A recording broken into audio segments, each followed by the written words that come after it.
No, vamos a... ok, entonces aclaramos de que no habiendo cumplido con los presupuestos que tiene por prescindida, ¿no?, conforme al aplazamiento dispuesto, ¿no?, y no siendo viable su incorporación, habida cuenta que no cumple con los presupuestos establecidos en el artículo 383 del Código Procesal Penal.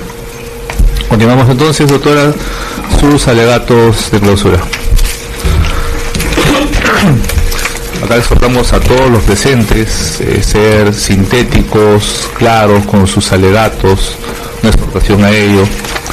Tenemos 2 abogados de un reconocido prestigio a nivel nacional y 2 abogados, fiscal y abogado de un reconocido prestigio a nivel local en la ciudad de Lambayeque.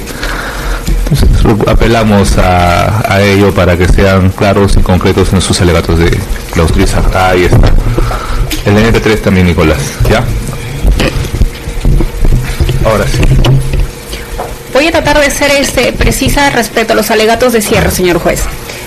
El Ministerio Público, al momento de iniciar sus alegatos de apertura, efectuó una promesa probatoria. ¿Cuál era esta? Primero, acreditar la existencia de un móvil. Esto es, que el señor José Luis Salazar Mejía tenía interés en acabar con la vida del señor Roberto Carlos Salazar Meléndez. Segundo, la participación del señor José Luis Salazar Mejía en el primer atentado contra el señor Roberto Carlos Salazar Meléndez, esto es el 21 de junio del 2011, intento fallido que recién se logró concretar el 10 de abril del 2012. Otro, tercero, fue la participación del señor Jesús Carlomán Andaluz Serna en el rol del gatillero, esto es de la persona que efectuó el disparo contra el occiso Roberto Carlos Salazar Meléndez. Y cuarto, era acreditar la participación del señor Jamito Roger Velázquez en Manche en el rol de conductor de la motocicleta, esto es de ser la persona que transportaba al acusado Jesús Carlomán Andaluz Serna. Luego del debate probatorio y de las audiencias continuas que se ha efectuado, el Ministerio Público considera su criterio que ha quedado establecido y plenamente cubierta la promesa probatoria. Primero, ¿cuál es el primer hecho que ha quedado acreditado? La muerte de Roberto Carlos Salazar Meléndez. Respecto a este hecho no existe mayor controversia, ha quedado acreditado que ha fallecido de un disparo por arma de fuego el día 10 de abril. Para tal efecto, esto ha quedado también acreditado con la declaración del médico legista médico legista Jorge Zabaleta González y el perito Humberto Celis Suárez, ¿no?, quien ha manifestado que el occiso Roberto Carlos Salazar Meléndez falleció víctima de un disparo por arma de fuego, esto es, dando las características de que era un disparo a larga distancia. Segundo hecho, ¿qué hemos probado en este caso? Ha quedado probado en el presente juicio las diversas discusiones y amenazas en contra de Roberto Carlos Salazar Meléndez y del señor José Adán Salazar Mejía, ellas por parte del acusado José Luis Salazar Mejía. ¿Cómo lo acreditamos? ¿Cómo se acredita? ¿Cómo acredita el Ministerio Público este hecho? Primero tenemos la declaración del propio señor José Adán Salazar Mejía, que fue también víctima de estas amenazas. Él ha narrado de manera coherente y sólida durante el transcurso del juicio las veces en que fue amenazado por parte del acusado José Luis Salazar Mejía.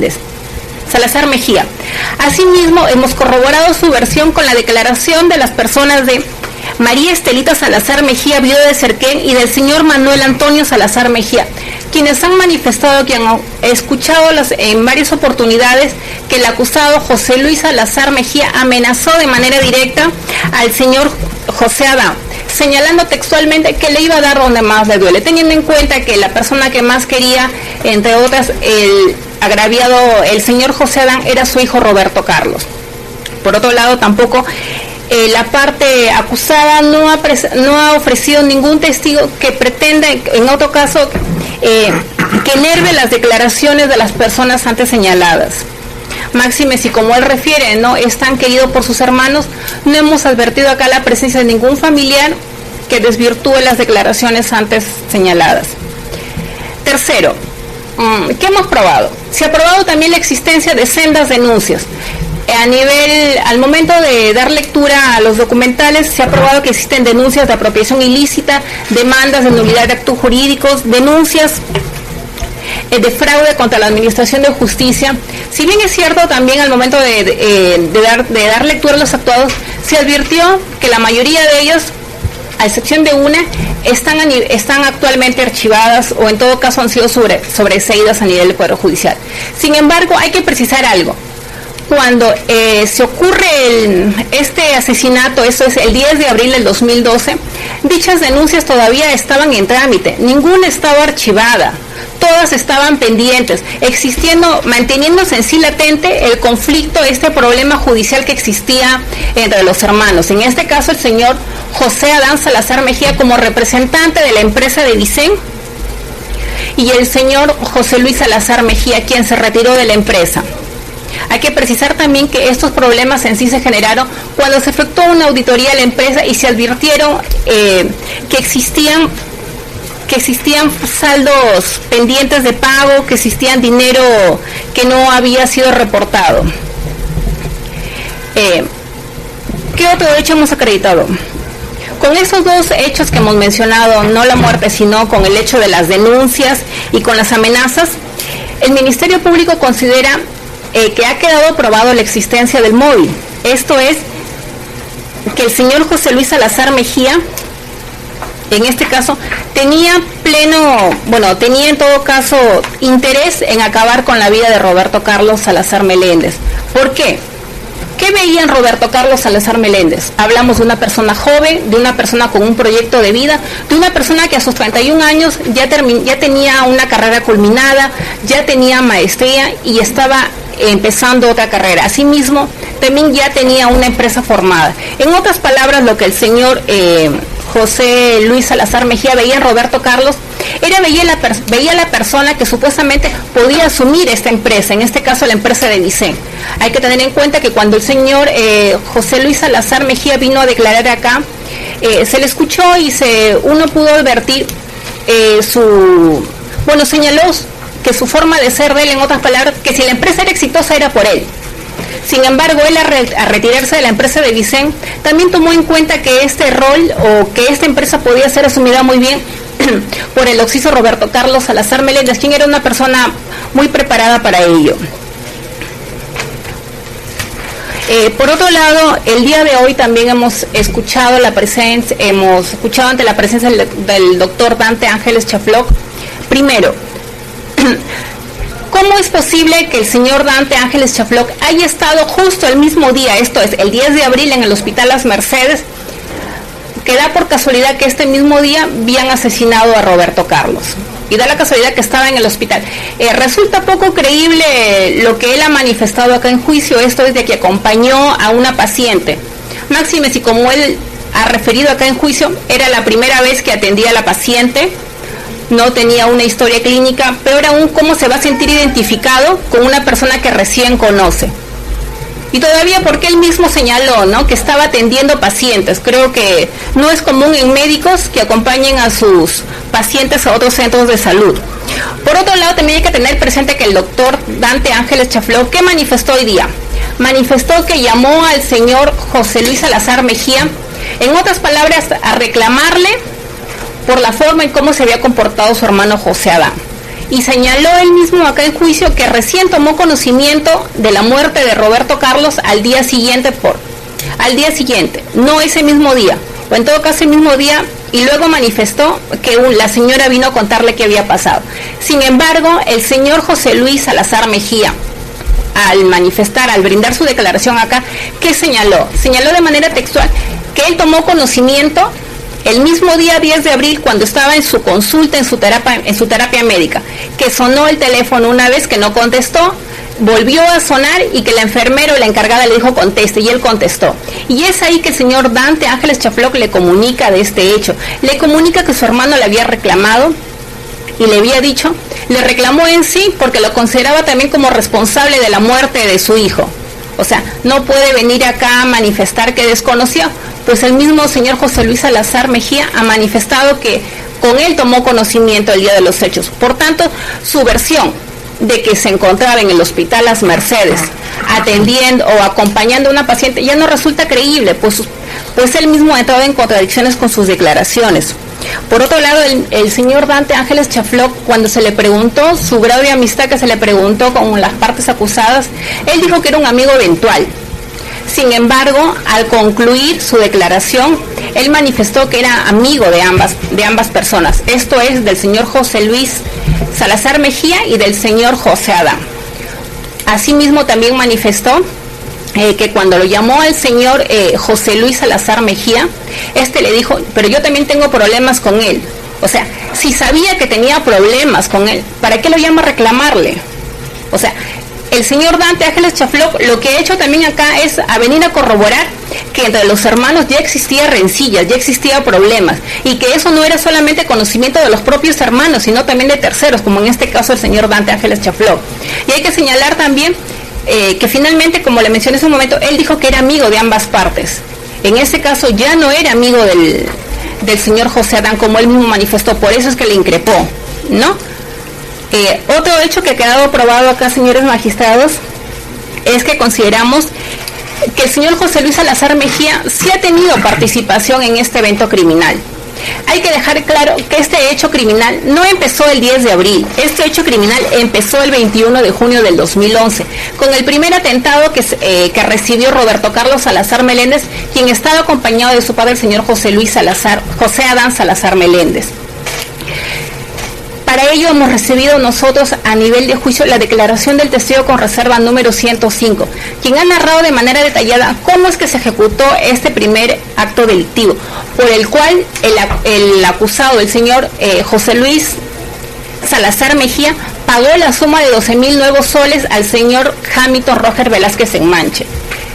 Y manifestando también que en un primer momento el monto acordado no era eso, el monto acordado era 50.000.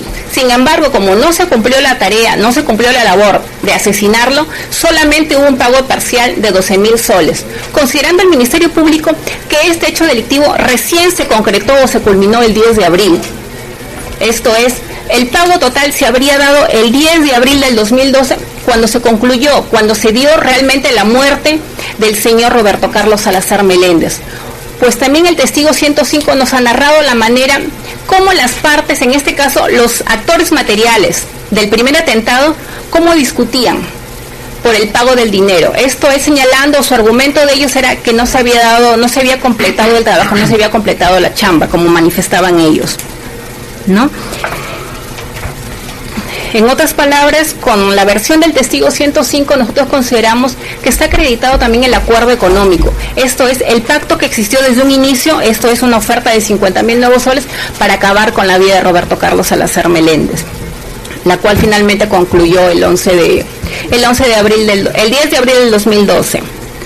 Otro hecho, el Ministerio Público considera que ha quedado acreditada también la responsabilidad del señor Jesús Carlomán Andaluz Serna.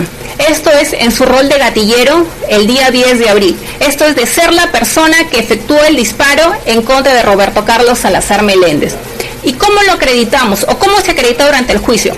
Primero, tenemos la versión del testigo en reserva número 1000, quien él ha señalado de manera clara cómo es que ha reconocido a los autores materiales de este hecho. Pues él mismo ha manifestado que no los vio recién ese día, toda vez que ellos en la motocicleta, en esta moto lineal, venían merodeando por la zona días previos, y que el día de los hechos, posterior a escuchar el disparo, se acercó y pudo identificar a las personas, brindó sus características, hecho que quedó plasmado, como él mismo refiere posteriormente, en actas de reconocimiento. Esta declaración también ha sido corroborada, no es única, no es aislada, ha sido corroborada con la declaración del efectivo policial Sánchez Cardoso, quien estuvo a cargo de la investigación a nivel policial del homicidio de Roberto Carlos, señalando él mismo también que se efectuaron las actas de reconocimiento y se pudo identificar a los acusados, esto es, a los autores materiales de este hecho. Posteriormente y de manera importante consideramos la declaración de la señora María Reyes Román, quien de manera coherente, clara, ha venido acá y ha narrado y ha descrito a los autores materiales de este hecho. Señalando la señora, y hay que tener bastante atención en ello, es que la señora misma ha manifestado que lo ha reconocido plenamente a los autores. ¿Y cómo los ha reconocido? Al preguntárselo, porque los ha presenciado acá, los ha visto acá. Y la señora no puede olvidar ese rostro, ¿por qué? Porque la señora presenció todo, la señora vio su rostro directo, en este caso de Jesús Carlomán Andaluz Serna, toda vez que él tenía el arma de fuego. Y la señora se ha quedado la imagen grabada toda vez que este sujeto, una vez de efectuar el disparo, y la señora, ante hacer los llamados de auxilio, volteó y la amenazó directamente con el arma de fuego. Asimismo, también hay que tener en cuenta que la señora, al brindar las características, coinciden en las mismas características brindadas por el testigo reserva número 1000. Por otro lado, también refirió que el señor Jesús Carlomán Andaluz Serna tenía puesto ese día un polo color verde.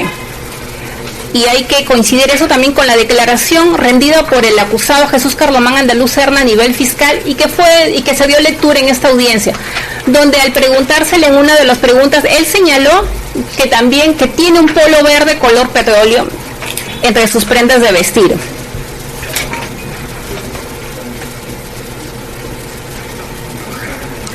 Asimismo, señores magistrados, si bien es cierto, la defensa de Jesús Carlomán Andaluz Serna ha ofrecido y han venido para ello testigos a declarar y a pretender acreditar su presencia ese día de los hechos, señor Jesús Carlomán Andaluz Serna, en el Centro Recreacional La Polita, sin embargo, ello no ha sido corroborado con otros medios, no guarda solidez, pues en ningún momento se ha cuestionado la credibilidad de la testigo María Reyes Román. En este caso, la declaración de la señora reúne los requisitos establecidos en el acuerdo plenario número 2-2015 2005 respecto a los requisitos que debe cumplir la sindicación para hacer prueba válida de cargo. Asimismo, también consideramos que con la declaración del testigo en reserva número 1000, con la declaración del efectivo policial Sánchez Villegas y la señora María Reyes Román, ha quedado acreditada también la participación de la otra persona acusada y que no ha venido a juicio, el señor Hamilton Roger Velázquez Enmanche, pues existe un reconocimiento, como el mismo testigo número 1000 manifestó, y lo cual ha sido corroborado de similar manera con la declaración del efectivo policial Sánchez Cardoso. Asimismo, estos hechos no son únicos. Tenemos, y ha sido acá, ha venido a declarar en juicio, el testigo número 105, quien ha manifestado y ha señalado que luego de producidos los hechos, esto es, de haberse efectuado el asesinato de Roberto Carlos Salazar Meléndez, transportó al acusado Hamilton Roger Velázquez Enmanche, y durante dicho traslado, él se comunicó con una persona diciéndole: el trabajo ya está hecho.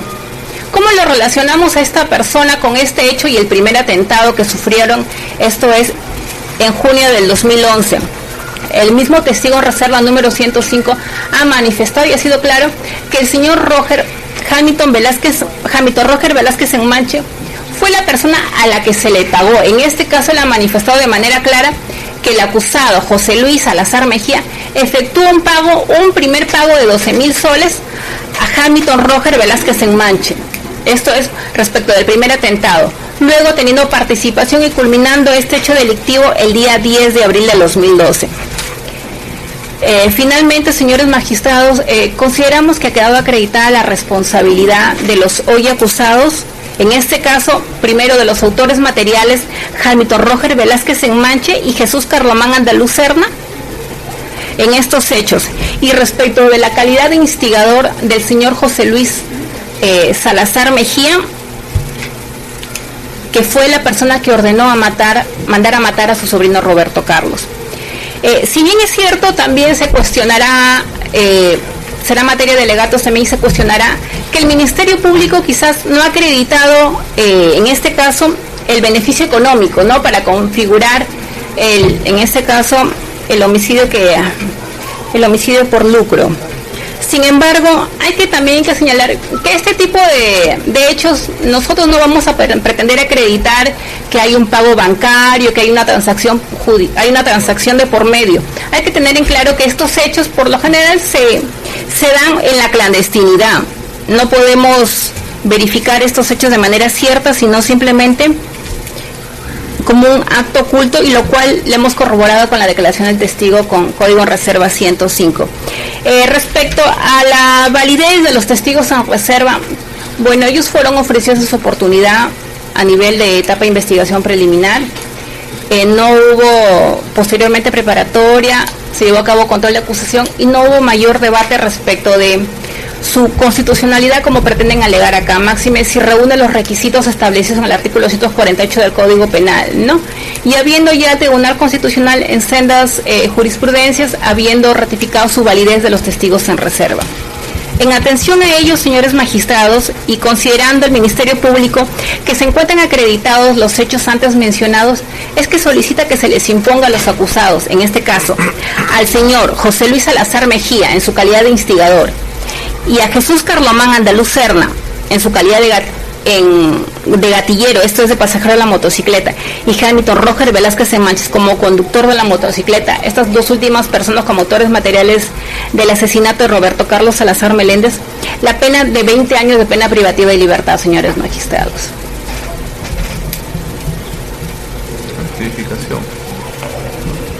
Doctora, para que aclare, está pidiendo usted 20 años de pena privativa de libertad. Sí. La tipificación, por favor, ¿puede precisar nuevamente? Sí. Es el artículo 108.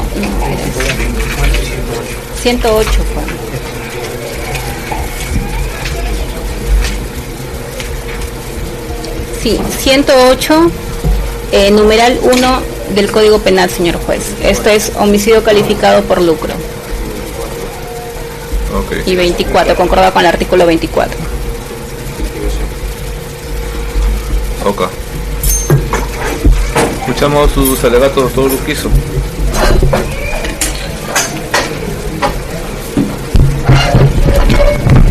Gracias, señor presidente, ilustres magistrados. A nosotros se nos ha educado siempre que la ley penal es esencialmente una prohibición. Pero este famoso jurista Carl Binding, que además es el autor de la recomposición conceptual del bien jurídico, decía de que eso no es tan exacto, porque la prohibición es una norma, porque el Código Penal solo sanciona a quien realiza el hecho, la descripción típica, el que mate a otro, pero que en realidad el valor estriba en la prohibición moral, y como decía el Código Moisés, en este caso concreto, no matarás. Y esa no matarás, que tiene un valor evidentemente moral, porque yo no voy a hacer ningún juicio típico, obviamente, es absolutamente relevante, porque es una situación donde no se puede reparar, es absolutamente irreparable. Y además es inimaginable que un ser humano, por una autodecisión, se convierta en el Dios, ¿no? Por supuesto, en el Dios del mal, y decida sobre la vida de otra persona. Porque no hay ningún valor en el planeta Tierra, ninguno, que se pueda imponer a la existencia misma de una persona. Ese es el sentido por la cual el actor civil, y por la cual represento a una madre, represento a un padre, a una hermana, a un proyecto familiar de vida, en una persona que no significaba sino un eslabón más en su vida familiar.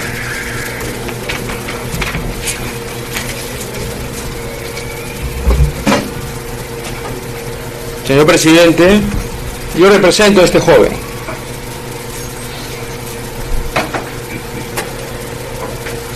Su memoria. Y como luego señalaré su significación. Pero ¿qué es lo que hay detrás, presidente? Detrás es algo que el derecho penal también ya ha percibido. Los profesores alemanes, entre ellos Jesse, con quien estudiamos el doctor y yo en su día, cuando hablaba del sicario, decía, representa el trabajito. Porque el sicario es una persona, para el sicario dice, una persona es una cosa. Para el sicario la vida humana es un objeto de consumo, es una mercancía útil para la compra y venta de bienes inmuebles. Por eso que se le dice asesino asalariado, asesino a sueldo. Y el objeto en el cual recae su acción, como en el caso concreto, ha sido en la persona de Roberto Carlos Salazar Meléndez el 10 de abril del 2002. Pero no existiría un sicario, porque hay una relación de causalidad, porque no entiendo yo cómo un joven como Roberto Carlos, tendría que tener una relación con gente tan extraña, si además no era representativo era una persona anónima, como diría el profesor Jacobs. Pero es que existía otra persona, que es el contratante. Es aquel que busca, ¿no?, estos servicios. Pero estos servicios marginales, estos servicios que en el fondo representan lo que ese sujeto es en esencia. Como decía el viejo artículo 46 del Código Penal alemán, que ya ha sido derogado cuando hablaba de esta figura, de la inducción, como dicen eso, de los celos, de los odios, de las frustraciones, las deudas, la búsqueda del dinero ajeno. Ese es uno de los modelos que se señalaba. Solo quien tenga esos sentimientos puede buscar que contratar a un sicario. Porque para la persona que tiene esos sentimientos, la persona no es persona más, es su enemigo.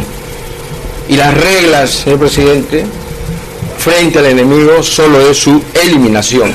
Es decir, existe detrás toda una estructura que se corresponde.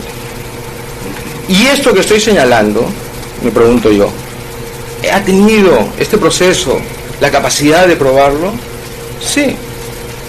El 105 ha puesto en evidencia los lazos, las vinculaciones, los procesos de relación entre el denominado boga, el día de los hechos, antes del primer atentado del 1 de junio. El boga no fue solo, fue con Doris, que 5 meses después de los hechos fue asesinada. Fueron en su carro guinda. El 105 estuvo ahí a menos de 1 metro escuchando. Vio cómo entregó el dinero.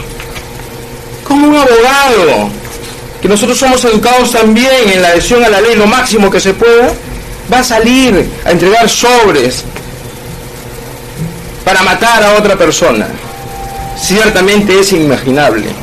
Pero si uno mira la parte de atrás, señor presidente, ¿por qué una persona como el testigo 105 tendría que narrar de manera coherente, persistente, lógica, 1001 detalles de un hecho de esta naturaleza?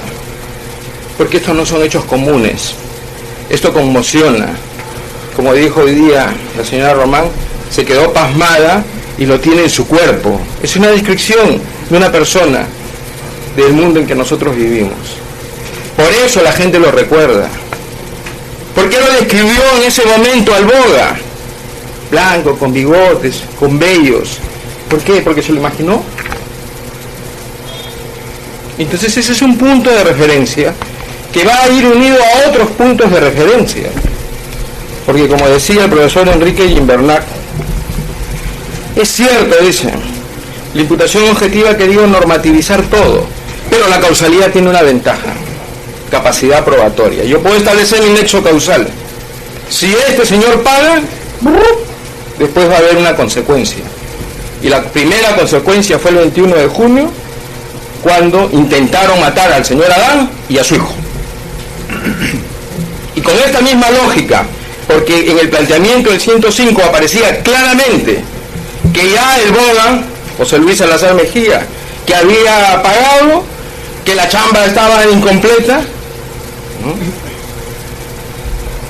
hasta el día 10 de abril de 2012, que era un día no común, porque no era común para José Luis, tampoco era para Roberto Carlos, porque ese día, señor presidente, se iba a debatir aquí en el Poder Judicial uno de los procesos por 1 millón de soles. Y por supuesto un abogado, como él mismo se autodeclarado exitoso y muy capaz, sabía que tenía que asistir. Pero viene y le dice a la sala, en una de sus variantes, le dice: es que yo no fui porque el Poder Judicial estaba de huelga. Sí, pero eso lo supo el día siguiente, el 11, conforme aparece en la resolución. Y que antes de ir al Poder Judicial, donde sabía que se iba a encontrar con Roberto Carlos, que también venía al Poder Judicial ese día, el 10 de abril del 2012, pues dijo: no, me voy a mi rehabilitación. Es un argumento que ciertamente puede sonar coherente, interesante, lógico, pero que en este expediente no ha podido ser probado. Pero si seguimos esa misma secuencia, ahora me refiero a la conducta de José Luis, Nos ha dicho a todos nosotros, sí, yo estaba haciendo mi rehabilitación en un hospital público, el Heinz en Inchaustegui, ¿no? Había ido, entré, ¿no? Estaba haciendo una rehabilitación física. Ahí tenía mi teléfono y me llamó. ¿Quién me llamó? El médico de la familia, Dante Ángeles Chaflo. Estamos hablando de 9:30. Y me dijo, también ha tenido varias versiones, pero la versión que dijo aquí fue que había un accidente. Y hoy lo hemos tenido en la mañana al médico Ángeles Chaflot. ¿Y qué es lo que dijo? Que él había salido como a las 10:30 y que en ese momento lo llamó y que en ese momento le dijo, oye, tienes que llamarle la atención a tu hermano, que es algo que no admite en un mundo de gente adultas que otro pueda corregir a otro adulto. Y luego nos ha dicho a todos que la señora Cumpa Carvalho regresó a su consultorio y le dijo, sí, lo que había es un accidente y que habían avaliado. Es decir, ya no eran las 10:30, eran más de las 10:30. Y entonces me pregunto, ¿cómo una cosa tan elemental como es una llamada de teléfono, una persona puede decir una cosa y otra persona puede decir lo contrario? Eso solamente nos indica que no es un mundo veraz, que están creando un nuevo mundo. Pero la gente no crea mundos porque se le ocurre. En realidad son mecanismos de autoprotección. Ese es el sentido. Ese es el sentido. Es cierto que no se puede admitir otro tipo de pruebas ni mencionarlas, pero esa es la línea que más o menos hemos establecido. Pero tenemos otro tipo de relaciones, que además vienen de la mano y de la palabra de José Luis Salazar Mejía. ¿Qué es lo que nos ha dicho José Luis Salazar Mejía?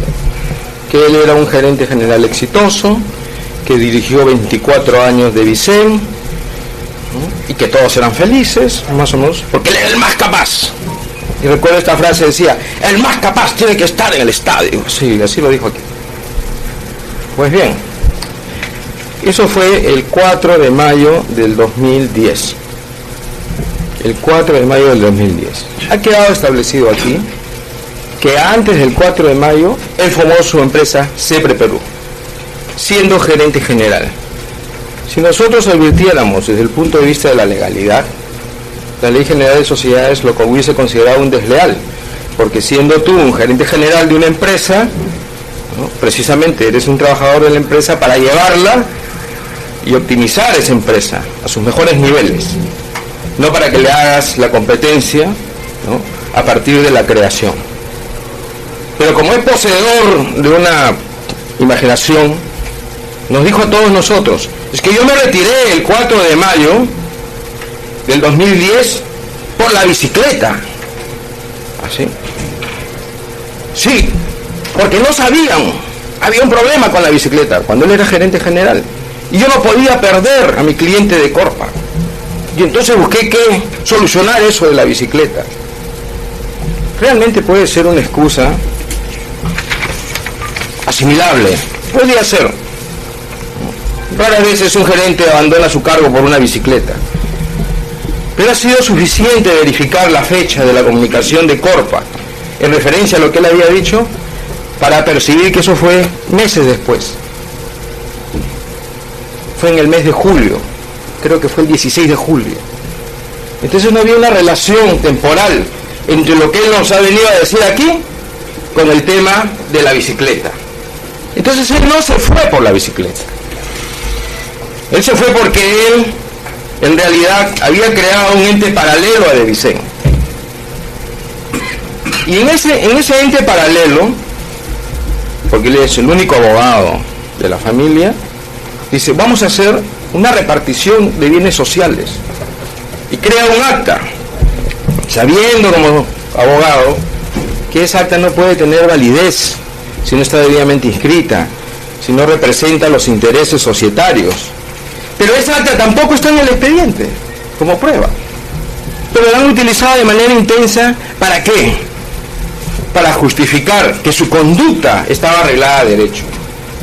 ¿Y qué quería justificar? quería justificar que después de haber dejado la gerencia, él tenía derecho a cobrar los cheques a Alvis.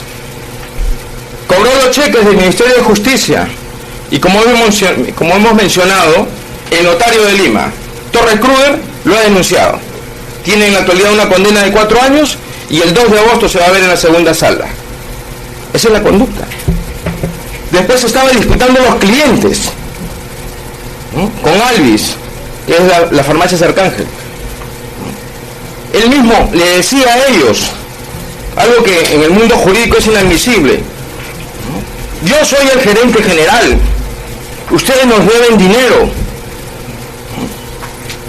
pero ese dinero ya no se lo entreguen a Devicen, entréguenselo a CEPRE Perú, porque tengo un acta.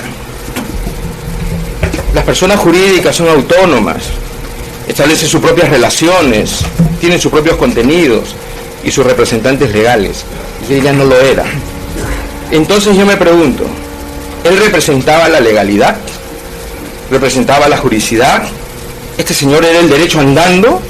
¿O en realidad quería depredar de Vicente? Por eso, señor presidente, cuando el Ministerio Público ha presentado una serie de documentos poniendo en evidencia de que efectivamente habían conflictos, si uno los comienza a leer uno por uno, se va a dar cuenta de la naturaleza de los conflictos. José Luis Salazar Mejía no era un hombre que razonaba con la legalidad. A él lo han tenido que demandar. A él lo han denunciado. A él le han dicho, usted no puede cobrar. Cuando le dijeron, usted no puede cobrar los cheques al Banco Continental, apareció la primera amenaza e intento de matar al señor Adán y a su hijo, que por la fortuna en ese momento los balazos cayeron en el auto. Cuando tenía que resolver el problema del millón y tenía que ir al Poder Judicial y verle la cara a Roberto Carlos, ese día no se apareció, como ya lo he mencionado, pero sí tenía su antecedente. No se convirtió en un día cualquiera, en un día más. Ese fue un martes donde ya se había establecido que tenía que ser eliminado. Y no quedó ahí, porque posteriormente, cuando apareció rastreado todo el tema del Ministerio de Justicia y las falsificaciones, el señor Adán sufrió un tercer atentado y en la puerta de su casa pusieron un muerto. Yo me pregunto, señor presidente, ¿cómo es posible que Adán, una persona que ha sido aquí tildada por José Luis Salazar Mejía, su hermano, de irascible, de que tenía mal carácter, de pronto, después del 4, de esta fecha donde él se retira, el 4 de mayo de 2010, sufra un atentado, maten a su hijo, sufra otro atentado? Y antes, 24 años antes, todo era paz y felicidad. ¿No escapa la lógica? Eso que ha sido denominado desavenencias, en realidad el término desavenencias es generoso. Era un acto de depredación. Cuando no tuvo ningún reparo delante de sus hermanos, esto es una estilita y su otro hermano, le voy a dar a usted, porque aquí se tratan así, de compadre, le voy a dar a usted donde más le duela y a su familia. Eso era no una advertencia ni una amenaza, era un mensaje apocalíptico: te voy a eliminar. Pero ¿qué es lo que había detrás? Lo único que había detrás era intereses económicos. Y llama la atención, señor presidente, realmente llama la atención, porque además lo ha dicho, tengo que tomar sus palabras, nos dijo a todos nosotros: yo soy un empresario exitoso, yo produzco 4,5 millones mensuales. Yo soy.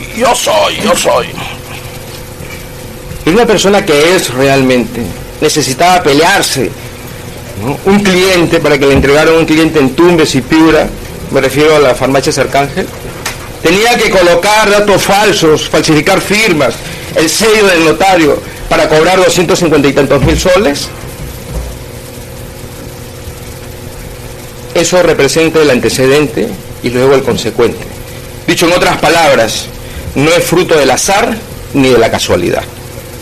No lo es. Y por eso, señor presidente, él, fiel a su estilo, contrató a unas personas.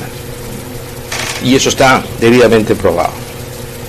Como aquí también ha quedado corroborado, ya lo dijo el Ministerio Público, que lo que dijo el testigo 1000 se corrobora con lo que dijo la señora Román, y nada tengo que agregar. Lo que he querido poner en evidencia es ciertamente que detrás de todos estos actos siempre ha existido una otra razón, y esa otra razón solo se puede verificar en sede de carácter patrimonial.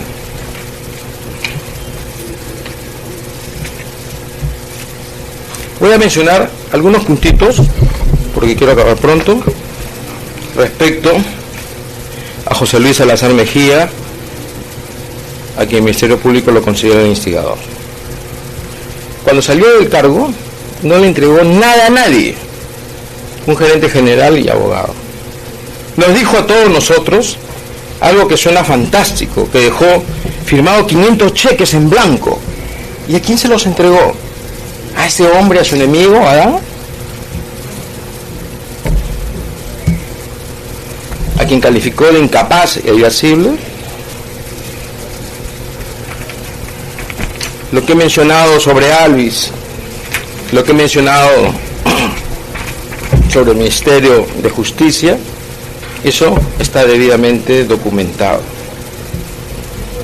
Y también creo que cuando abandonó la gerencia, ¿no?, su primer motivo y luego su segundo motivo fue simplemente imaginar que CEPRE Perú podía absorber por sí misma a De Vicent. Y eso no era posible, porque pese a ser abogado se dio cuenta de que no lo podía hacer.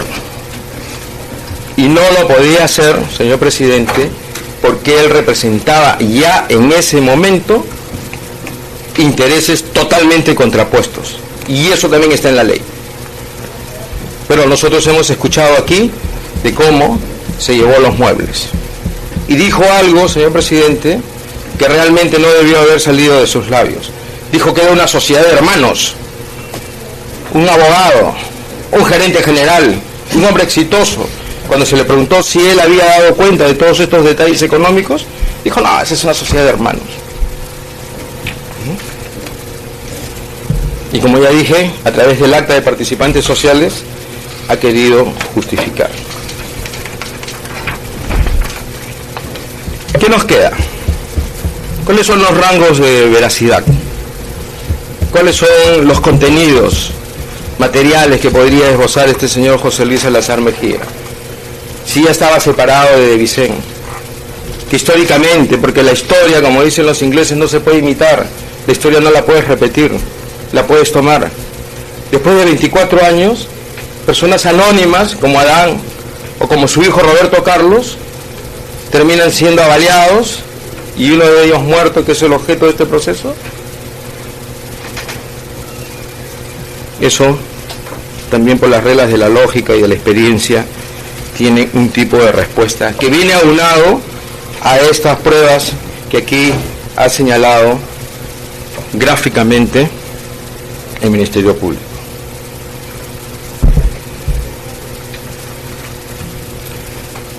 Voy a hablar sobre la reparación civil. ¿Qué significa la muerte de una persona?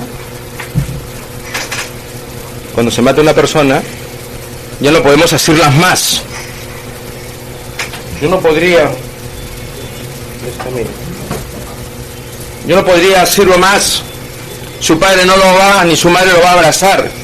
Han perdido el sonido de su voz, de su alegría. Eso es un daño moral. Este joven, entre los 22 y 23 años, ya se había comprado su departamento. Era arquitecto, estaba estudiando ingeniería, había hecho una maestría en temas de construcción, una gerencia en construcción. Era un hombre que trabajaba.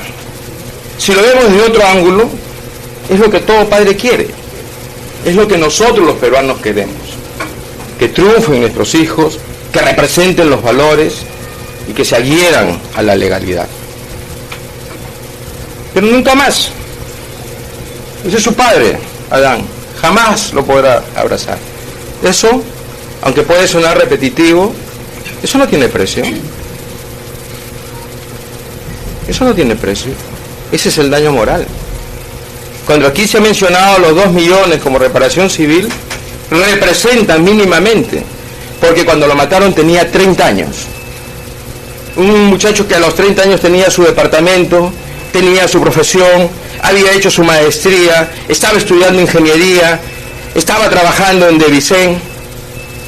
¿Cuál era su perspectiva si calculamos 30 o 35 años de vida, según los datos que tenemos en nuestro país? Por supuesto que mucho más de 2 millones, porque 2 millones no representan ni van a representar nunca, como dije al inicio, el valor de la vida humana. Y es por eso, señor presidente y señores magistrados, y con esto quiero concluir, que el Código Civil, que también es de aplicación supletoria, en el artículo 1969, cuando habla de la responsabilidad subjetiva, diferencia la conducta negligente de la conducta dolosa. Yo aquí establezco que efectivamente, no solamente en base a la imputación del Ministerio Público, la conducta del señor José Luis Salazar Mejía, la conducta de estos sicarios, del conductor y la persona que victimó, es absolutamente dolosa. No tiene ni un ápice de justificación jurídica. Y por esas consideraciones, ¿no?, la reparación que yo pido obedece mínimamente, señor presidente, mínimamente, ¿no?, a una esperanza de que se haga justicia. Y voy a concluir con este pequeño dato para poder percibir no solamente el ámbito, sino el horizonte en que se desarrollaba este joven victimado. Dice, la vida no es siempre justa. ¿Quién se lo escribe? Su primo hermano, el hijo de José Luis, se lo escribe. Ahí está. La vida no es siempre justa, Luis Fernando Salazar Ruiz. ¿Por qué a ti? ¿Por qué este fin? Primo, Arqui, Pizarro, Sambo o simplemente Calín. ¿Sabes? ¿Cómo extraño esos domingos de fútbol familiar, donde tú me impresionabas con tus jugadas y no me quedaba otra opción que aceptar lo bueno que eras? Me arrepiento de haberme alejado de tu amistad, quizá por problemas que no nos correspondían, pero tengo el orgullo de decir que conocí a Carlos Salazar Meléndez. Tal vez lo único que me duele más que decirte adiós es no haber tenido la ocasión de haberme despedido de ti. Su primo hermano, hijo de José Luis. Esas son las razones por las cuales yo invoco que el pedido de la reparación civil de 2 millones, ¿no?, se cumpla y en ese sentido se haga justicia. Gracias, señor. Señor presidente, señores jueces integrantes de este juzgado colegiado, señora representante del Ministerio Público, apreciado colega de la parte civil, señor abogado con quien comparto el estrado de la defensa. Es evidente que acá se ha cometido un asesinato, es evidente por tanto que hay un profundo dolor indescriptible. Alguien alguna vez dijo que hay nombre para todo, viudo, huérfano, pero no hay nombre para un padre que ve a su hijo muerto. Es un gran dolor y es una gran injusticia que no se le haga justicia.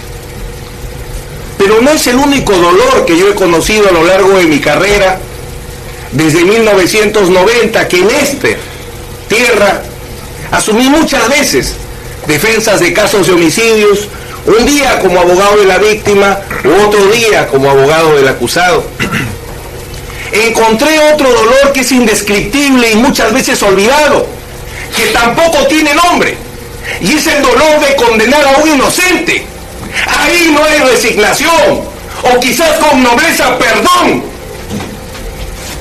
Ahí el dolor es permanente, porque ¿qué explicación podría haber condenar a un inocente? Este no es un problema de reflexiones, porque así como una hermosa poesía o reflexión se ha quedado, yo reflexionaría sobre qué hogar habrá tenido ese hijo y qué padres para tener un alma tan noble y expresar por la muerte de su primo lo que acaba de expresar. Y podría irme a hacer reflexiones absolutamente distintas a las que plantea mi querido amigo. Ni es un problema de reflexiones, ni es un problema de sentimientos, es un problema de leyes. Porque aquí, frente a un asesinato que se ha cometido, a un dolor indescriptible y a una familia absolutamente quebrada, no le vamos a responder con injusticia, sino le tenemos que responder con justicia. Y justicia no es hacer lo que esas personas desde su dolor pueden creer que es lo que corresponde como justicia. La justicia es lo que determina el derecho. Y ahí es donde a mí me toca centrarme.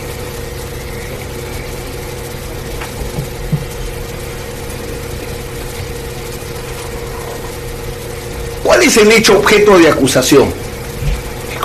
Porque a partir de ahí tenemos que fijar cuál es la prueba.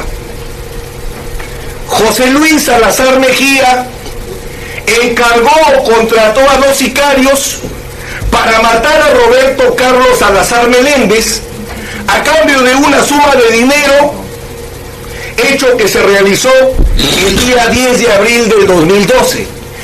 Ese es el hecho objeto de acusación, un caso de instigación al asesinato, que conforme precisó la fiscal, supone establecer una concordancia entre el artículo 24 del Código Penal y el artículo 108, inciso 1, para responder a la pregunta clave, para comenzar a hacer justicia. Lo primero que se tiene que garantizar es la presunción de inocencia. Y para que esta presunción de inocencia se desbarate adelante, se tienen que hacer 3 operaciones. Para hacer justicia en un proceso penal hay que hacer 3 operaciones. La operación probatoria, la operación de determinación del delito y la operación de determinación de las consecuencias penales. Nada hacemos acá hablando de la ley penal si es que no a través de una debida operación probatoria se ha logrado cumplir con lo que exige la presunción de inocencia. Adelante, por favor. Siguiente. Una mínima actividad probatoria que permita destruir la presunción de inocencia. La presunción de inocencia no se destruye con palabras, no se destruye con ideas. Si el testigo anónimo genera o no certeza, no es un problema de creencias. ¿Cómo se pruebe el indicio móvil de una instigación? No es un problema de inventos, es un problema de aplicar estrictamente el derecho. Y ahí es donde quiero centrarme velozmente.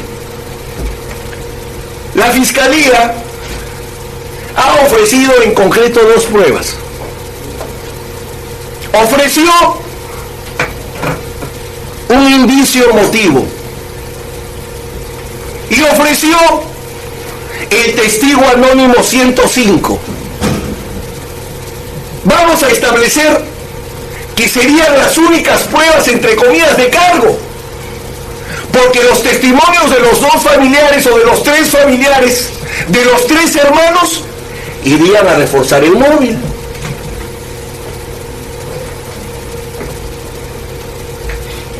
Lo que la Fiscalía ha trabajado es prueba indiciaria. No tiene prueba directa. No tiene prueba directa de la instigación. Esto es de la contratación a los sicarios. El artículo 24 dice el que determina al autor. Y en este caso, ¿cómo se tendría que determinar al autor? Probando el contrato de sicariaje. El pacto por el cual se contrató a los sicarios. Es lo único que puede hacer a mi patrocinado culpable. No sus problemas familiares, no sus problemas empresariales o lo que sientan alguna parte de sus hermanos. ¿Dónde está la prueba que establece el grado de certeza que mi patrocinado contrató a 2 sicarios para matar a su sobrino? Un móvil supuestamente, y un testigo sospechoso, o anónimo para técnicamente hablar correctamente.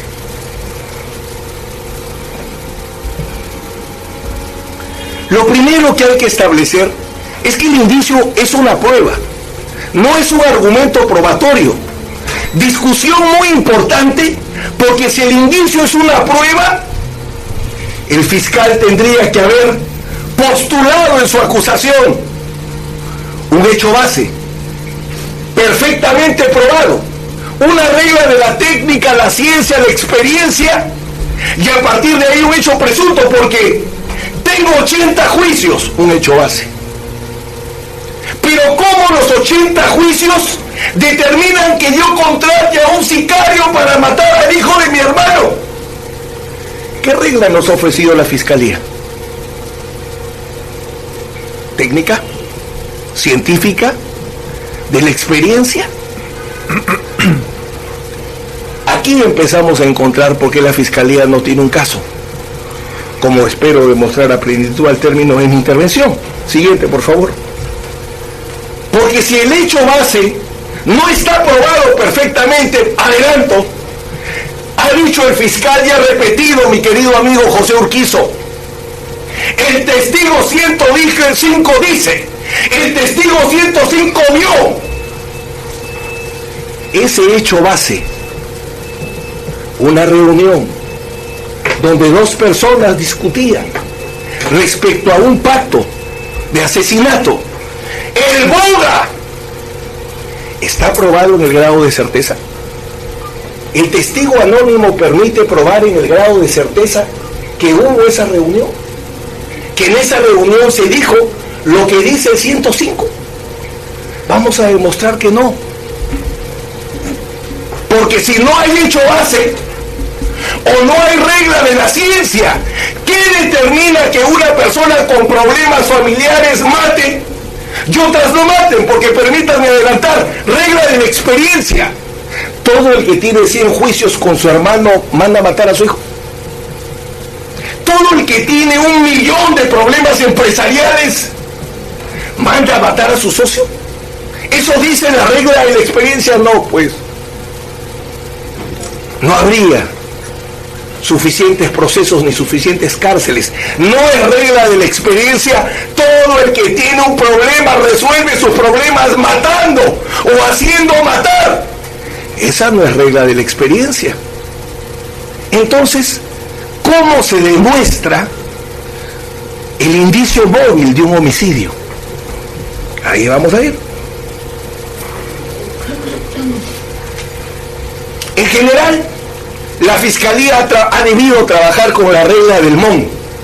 Cuando hay prueba indiciaria y sobre todo indicios contingentes, hay que aplicar una vieja regla que siempre me ha servido hasta hoy, que es la regla del MON: el motivo, la oportunidad y el medio. Adelanto, el motivo, dicen que problemas empresariales y judiciales. La oportunidad, ¿cuándo mi patrocinado estuvo con los autores materiales para contratarlos? ¿Mediante qué medio fue?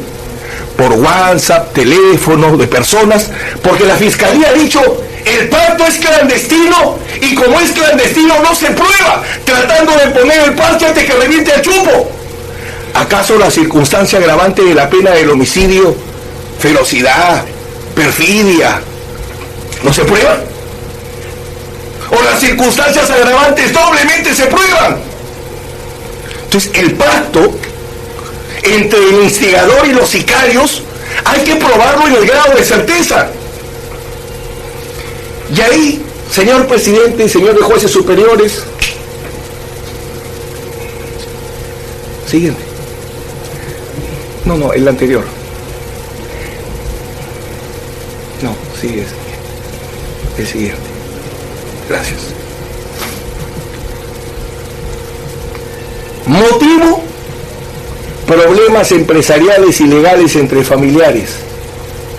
Pero la oportunidad y el medio, que ni siquiera la ha planteado la Fiscalía, pero la necesitamos,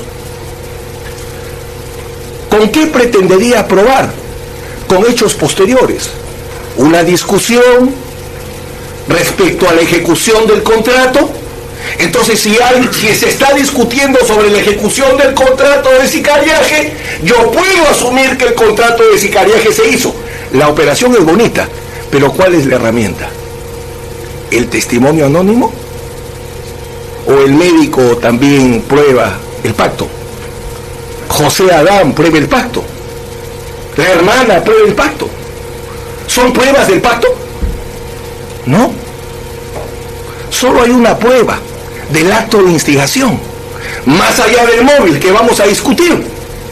La oportunidad y el medio, cuándo y cómo se cometió la instigación, que se tiene que probar. El que determina a otro, ese determina a otro tiene que probarse. Y la fiscalía solo tiene al testigo anónimo. Sigue. Por tanto, vayamos inmediatamente al examen de la prueba del indicio.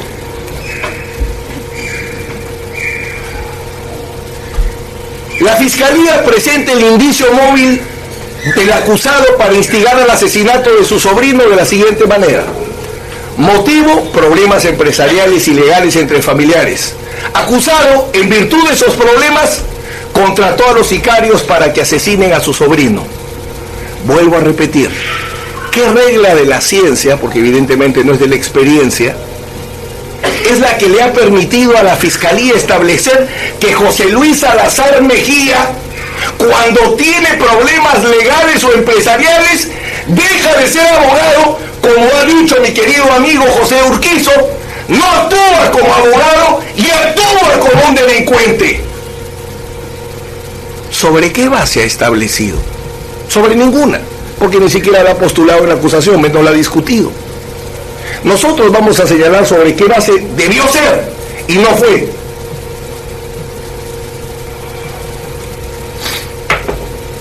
Para avanzar, permítanme referirme que Germán Pavón, siguiente, Enrico Ataliba, siguiente, mi buen alumno Percy García Cabero, siguiente.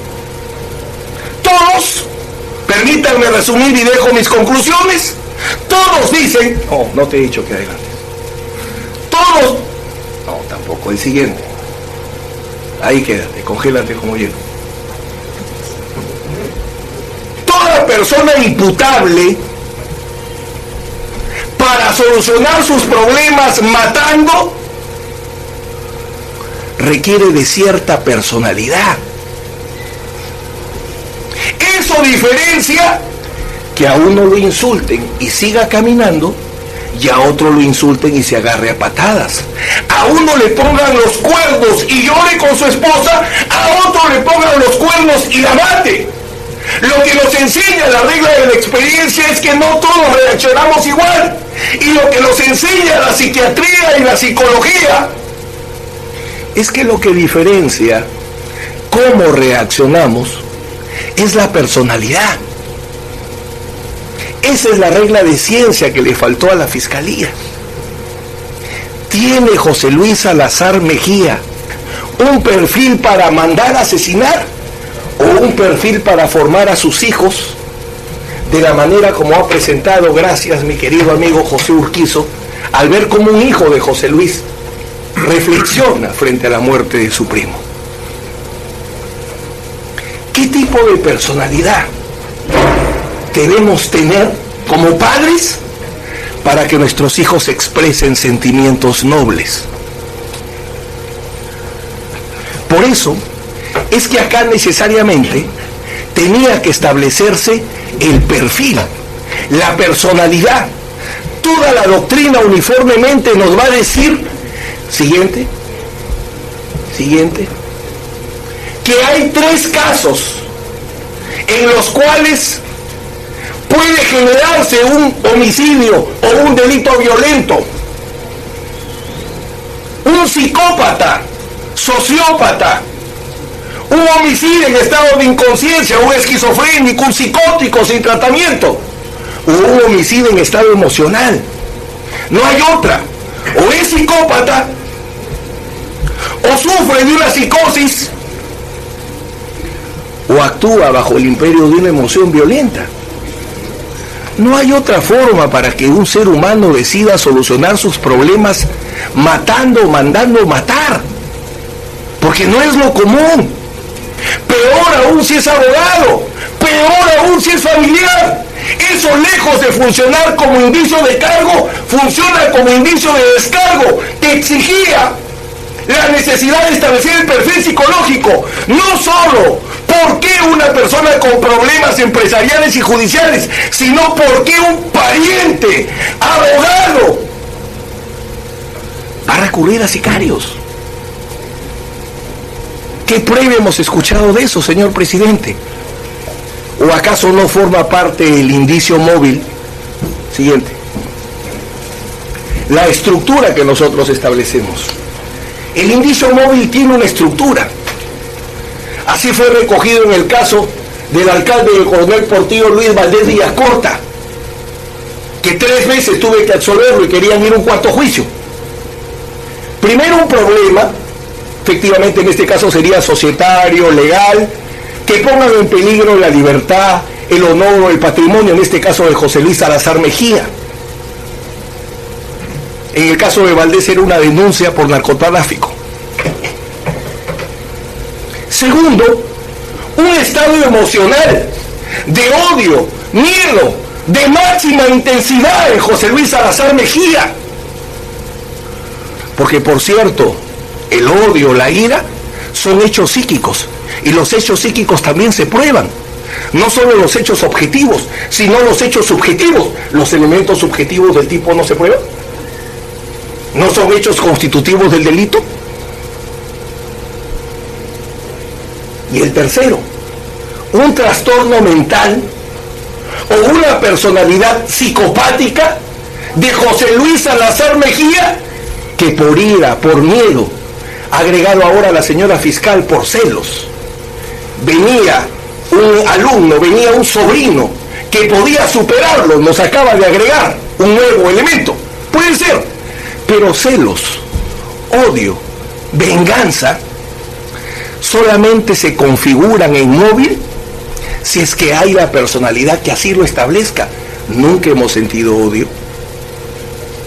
nunca hemos sentido deseos de venganza. ¿Y por qué no mandamos a matar? ¿Por qué no hemos mandado a matar cuando a todos los presentes sin excepción se les ha producido injustamente un gran dolor? ¿Por qué José Adán no manda a matar a José Luis? Hay un gran dolor. ¿Por qué no se venga? ¿Qué hizo matar a la secretaria sobrina? Caso hasta ahora no resuelto. Tiene que haber una personalidad, un perfil. Es la única manera, señor presidente, señores jueces, la única manera de un hecho convertirlo en un móvil, un indicio de matar, pasa necesariamente por la estructura que nosotros estamos planteando y que así ha sido recogido por la Corte Suprema en el caso del exalcalde de Pucallpa, Luis Valdés Villacorta, acusado de instigación del caso del asesinato del periodista Alberto Rivera. ¿Por qué? Permítanme continuar. Siguiente.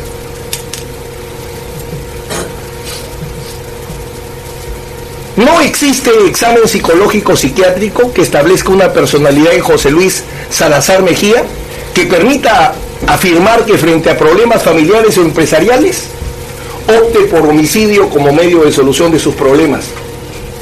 La condición de abogado de José Luis Salazar Mejía le permitía identificar la vía legal como un medio de solución de sus problemas. Por ejemplo, me llama la atención que un excelente penalista haya desconocido, porque ha utilizado, por qué buscaba clientes, por qué, no pensé que iba a continuar con esa tesis, por qué constituyó una empresa. Durante el debate oral de los documentos, incluso con hecho conformado con la Fiscalía, se estableció la existencia de un acuerdo societario que no tiene que estar inscrito en los registros públicos para que tenga valor, porque no todos los acuerdos del directorio o no todos los acuerdos de junta de accionistas tienen que inscribirse en los registros públicos. La Ley General de Sociedades establece cuáles.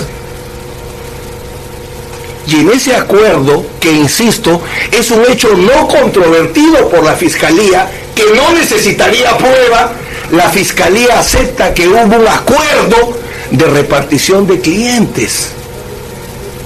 Y acepta que hubo un acuerdo donde se asumió el compromiso de Divisen de ayudar a cualquier socio que constituyese una empresa del rubro. Ese acuerdo, si vamos a hablar de leyes, ese acuerdo, para que no tenga valor, requería una acción de impugnación o de nulidad. Si no hay acción de impugnación del acuerdo societario, no hay acción de nulidad, el acuerdo tiene pleno valor.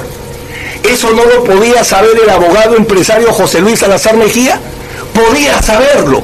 Y al poder saberlo, conocía perfectamente qué significaba que sus problemas sean atendidos en la vía legal. Por lo menos la proyección que un juez podría darle la razón. Por eso es abogado. Y como que le dio la razón. Siguiente.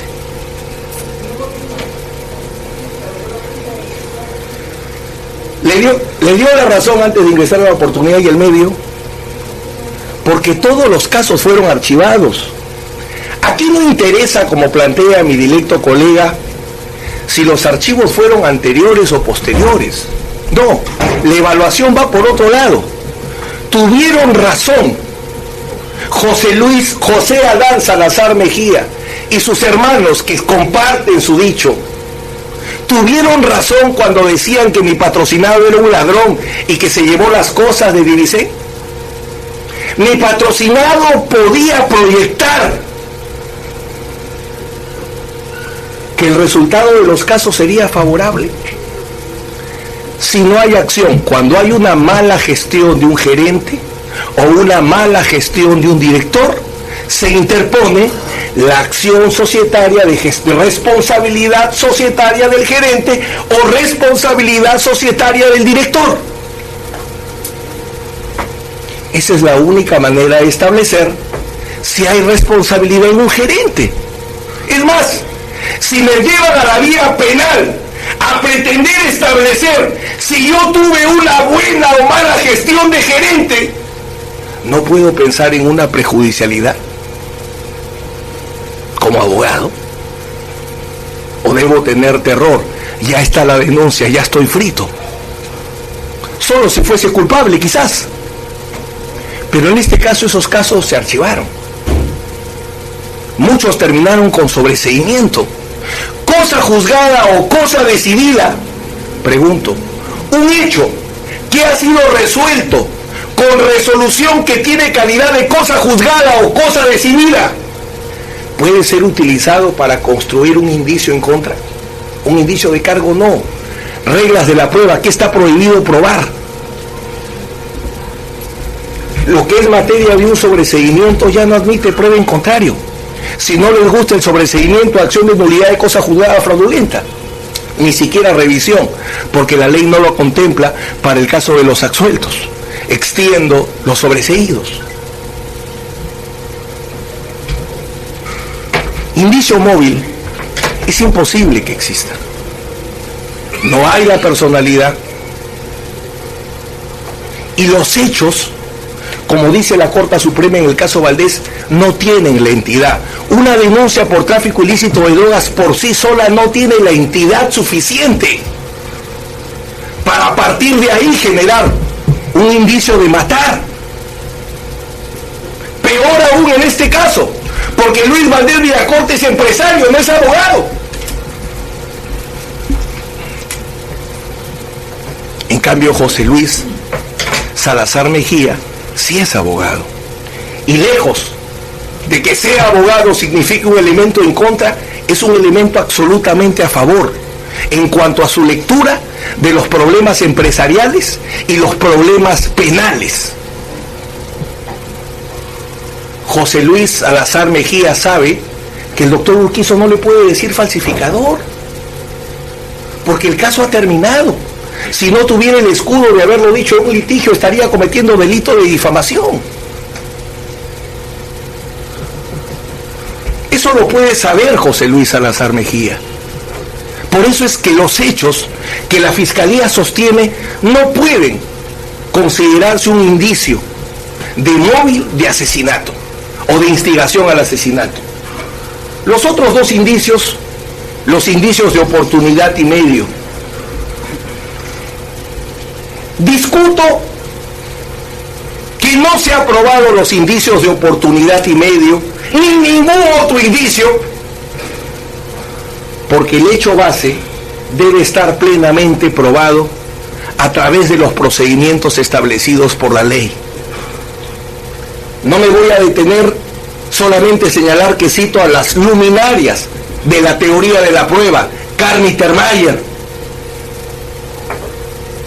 Francis Gorpe, sigue, Eric During, sigue, Hernando Davis Echandía para Latinoamérica,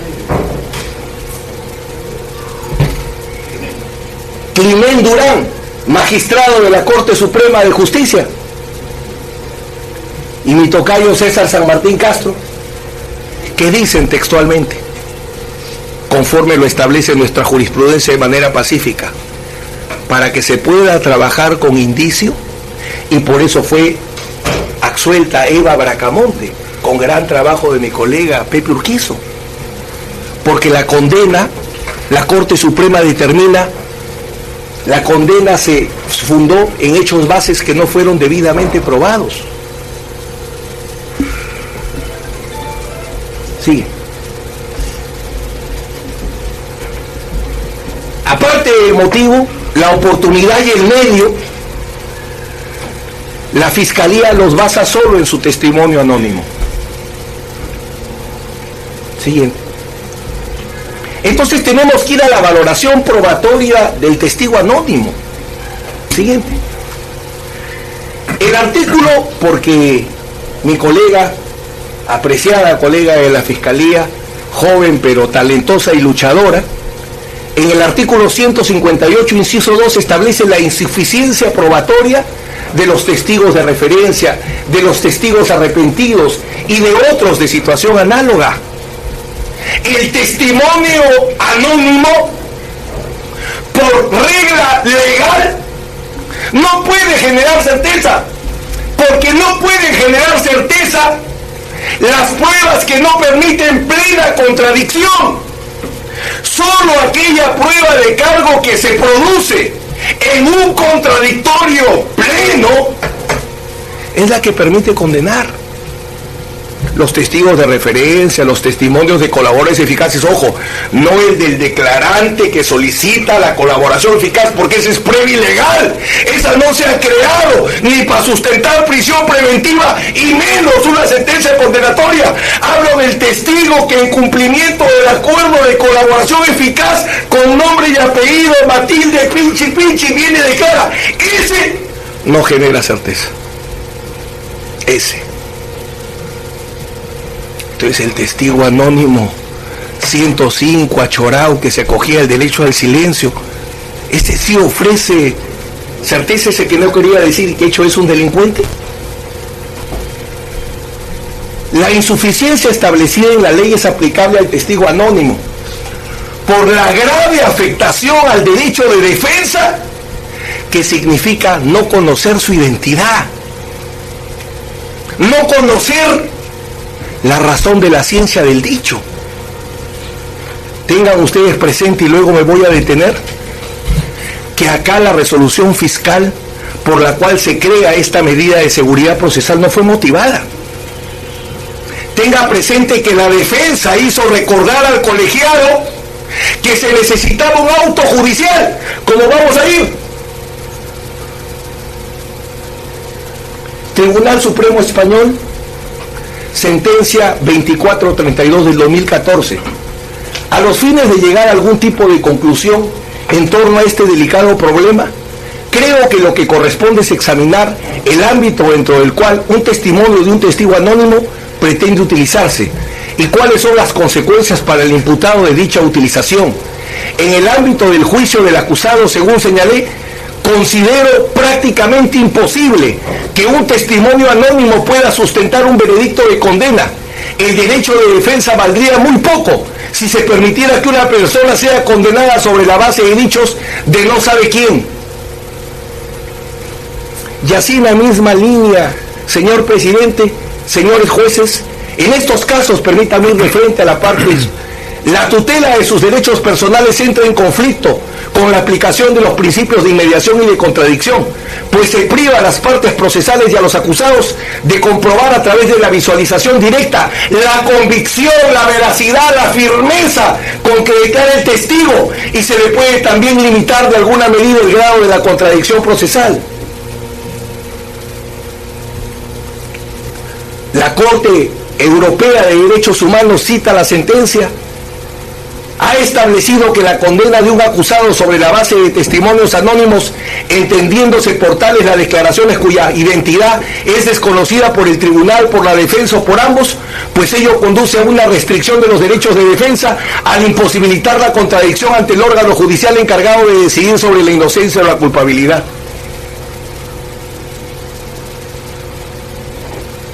Siguiente.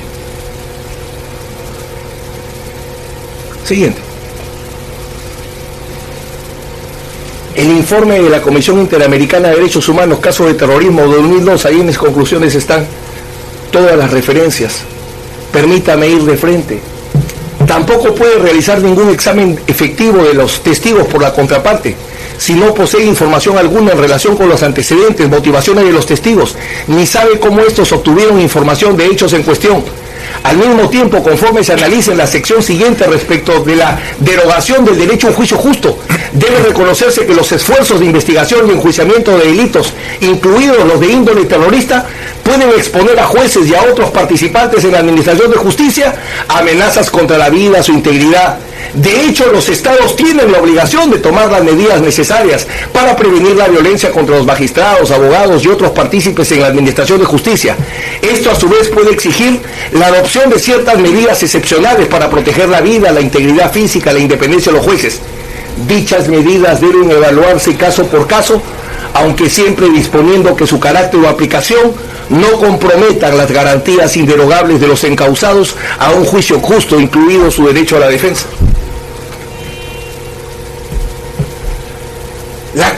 La Comisión Interamericana, señores miembros del tribunal, establece expresamente que en el caso de los testimonios anónimos, el acusado tampoco puede realizar interrogatorio efectivo a alguno de los testigos de cargo. El derecho de contrainterrogar a los testigos es sumamente importante, pues ofrece al acusado la oportunidad de cuestionar la credibilidad de los testigos y su conocimiento de los hechos. El acusado no puede examinar debidamente a los testigos si no posee ninguna información en relación con sus antecedentes o motivaciones y no sabe cómo los testigos obtuvieron información sobre los hechos en cuestión. Y así por el estilo puedo ir señalando todas las citas donde la Comisión y la Corte son concretos. Tribunal Europeo de Derechos Humanos, Tribunal Supremo Español, todos utilizados por nuestra Corte Suprema y nuestro Tribunal Constitucional. El problema es el mismo. El problema del testimonio anónimo es un problema de eficacia probatoria o de valor probatorio. Ese es el problema del testigo anónimo. El testigo anónimo establece posibilidad. El testigo anónimo para pelear puede establecer probabilidad, pero el testigo anónimo nunca permite establecer certeza. 3 requisitos de eficacia probatoria necesita un testigo anónimo. Un auto judicial debidamente motivado, en el cual se haya ponderado la afectación del derecho a la defensa, tema que pido a la sala considerar porque es por la intervención de la defensa que la sala emitió un auto porque solo existía una disposición fiscal de 1/4 de cada, sin motivación, y pude quedarme callado y hoy parar a discutir prueba ilícita. pero no puedo negar lo que siempre testimonié. Se gana con el derecho. ¡Derecho! Y por eso es que es un honor defender un abogado. Mi maestro José Antonio Santos Jiquenzola me enseñó que había dos grandes honores: defender un maestro, porque un maestro sabe quiénes son sus discípulos, y defender a un colega, porque entre los colegas, en el momento difícil y duro, se sabe quién es quién.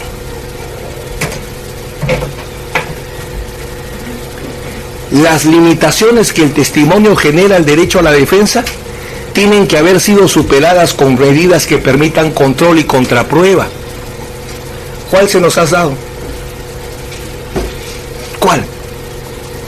En la Sala Nacional lo que se hace es, bajo secreto, se informa la identidad de los testigos. Eso se hace. No se les esconde. Suerte que se malograron los aparatos, si no la inconstitucionalidad sería absoluta. Suerte que se malograron, suerte entre comillas, digo. Por lo menos podemos escuchar si es una santa paloma un avesado.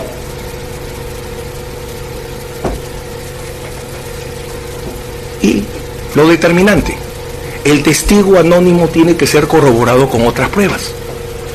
Siguiente.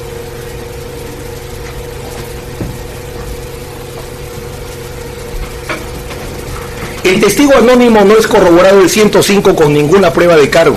Siguiente. Los tres testimonios que ha ofrecido la Fiscalía son los testimonios de los hermanos Salazar Mejía: José Adán, María Estilita y José Antonio. Siguiente.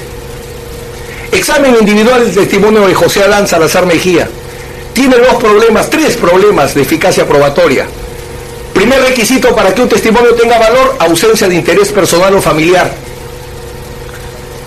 Si mi cliente, porque tiene problemas legales y empresariales, mandó a matar, ¿por qué la venganza de quien yo creo firmemente que mató a mi hijo y es mi hermano no puede llevar a que yo sea subjetivo? Miren, no les digo a matar, no podría ser parcial.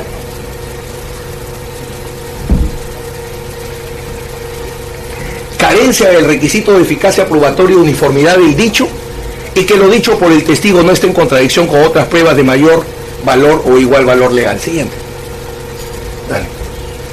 Dale, avanza. Avanza.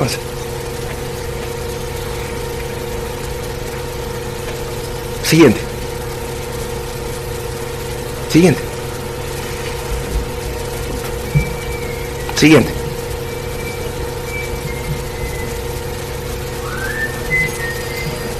Versiones sobre posibles responsables de la muerte. En su primera declaración el 10 de abril del 2012 dice: responsable de la muerte José Luis Salazar. En la ampliación de la declaración del 23 de abril del 2012, José Luis Salazar. En la declaración del 3 de mayo del 2012 ya eran José Luis Salazar, Juan Francisco Salazar Mejía, Blanca Salazar Mejía, Doris Janet Ruiz Salazar y segundo Alfonso González Salazar. Siguiente. O versiones sobre la amenaza, porque dice que había una amenaza a la Fiscalía. El 10 de abril, José Adán Salazar Mejía dice: no hemos sido amenazados de muerte en forma directa. En la ampliación de la declaración del 23 de abril, no menciona existencia de amenazas de muertes previas. En la ampliación de la declaración del 3 de mayo del 2012, tampoco. En la declaración testimonial del 20 de junio del 2016 ante el juzgado colegiado de Chiclayo en juicio, ahí por primera vez habla de una amenaza vía telefónica. Una amenaza vía telefónica. ¿Sigue?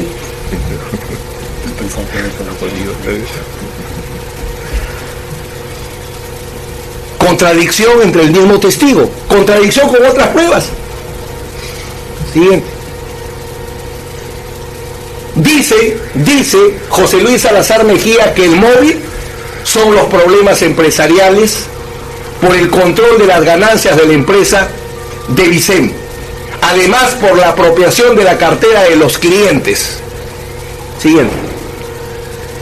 Hecho, presunta apropiación de bienes y dinero por un monto aproximado de 1 millón de soles. Archivado. Hecho, presunta apropiación indebida de 67 armas de fuego por parte de José Luis Salazar. Archivado. Siguiente. Hecho de la presunta compra-venta fraudulenta de terrenos en la carretera Pimentel. Archivado. Siguiente. Presunta utilización en beneficio propio y de forma indebida de 3 cartas financieras a favor de José Luis Salazar. Archivado. Siguiente. Esto es análisis interno del testimonio, contradicciones sobre hechos tan gruesos como la amenaza. Comparado con otras pruebas, su testimonio de familiar herido contra documentos públicos. Él dice, se va por ladrón. Permítanme resumir. Todos los casos archivados. Lo mismo sucede con mi hermana, María Estilita. Los mismos problemas. Sigamos, vayamos avanzando. Vamos ganando tiempo. Sigue, avanza. Hay un momento. El Ministerio Público dice, el 1/9 del 2010, José Luis Salazar Mejía amenazó vía telefónica a José Adán Salazar Mejía, siendo testigo de ello sus hermanos María Estilita y Manuel Antonio y otras personas. ¿Quién dice eso? Según la Fiscalía, María Estilita Salazar Mejía. Vamos, ella solo tiene una declaración en juicio. Hace referencia a otra amenaza directa que se produjo en las instalaciones del Canal 57. No hace referencia a la amenaza telefónica de parte de José Luis Salazar Mejía. Esto es, la fiscal dice, la amenaza fue por vía telefónica, recojo el testimonio de Adán y Estilita lo refuerza. Y Estilita no dice nada de ninguna amenaza por vía telefónica. Dicho sea de paso, ¿cómo podría ser testigo de esa comunicación y que lo hubiera interceptado? Siguiente. Y lo mismo con Manuel Antonio Salazar Mejía, para avanzar los mismos problemas. Sigamos avanzando. No repitamos, sigamos, el mismo problema. Sigamos.